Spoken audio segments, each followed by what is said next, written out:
অহংকার এমন একটি জিনিস, এটা যদি আপনার মধ্যে বিন্দু পরিমাণও থাকে তবে অবশ্যই একদিন না একদিন আপনি ধ্বংস হয়ে যাবেন। আপনি যত বড় ক্ষমতাশীল, যত বড় দাপটশীল, যত বড় জ্ঞানী ব্যক্তির অধিকারী হন না কেন, এই অহংকার আপনাকে একেবারে ধ্বংস করে দিবে, শেষ করে দিবে, একেবারে নিঃস্ব করে দিবে।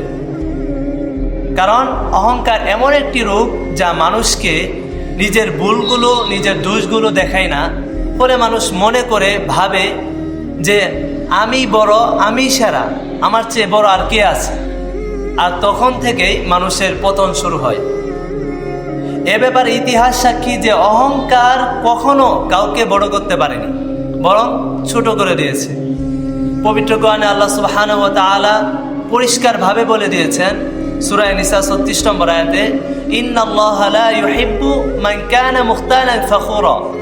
নিশ্চয় আমি আল্লাহ সুবহানাহু ওয়া তাআলা অহংকারকারীদেরকে পছন্দ করি না।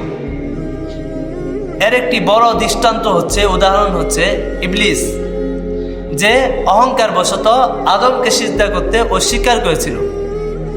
তার যুক্তি ছিল, সে বলেছিল যে আমি আগুনের তৈরি আর আদম মাটির তৈরি, আমি কিভাবে তাকে সিজদা করব।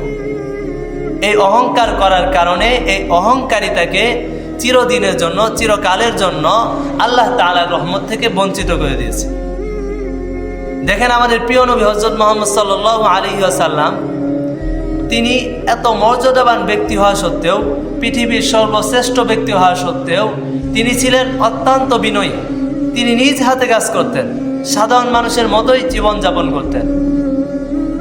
এর থেকেই বোঝা যায় যে মর্যাদা অহংকারের মধ্যে নয়, বরং বিনয়ের মধ্যেই রয়েছে।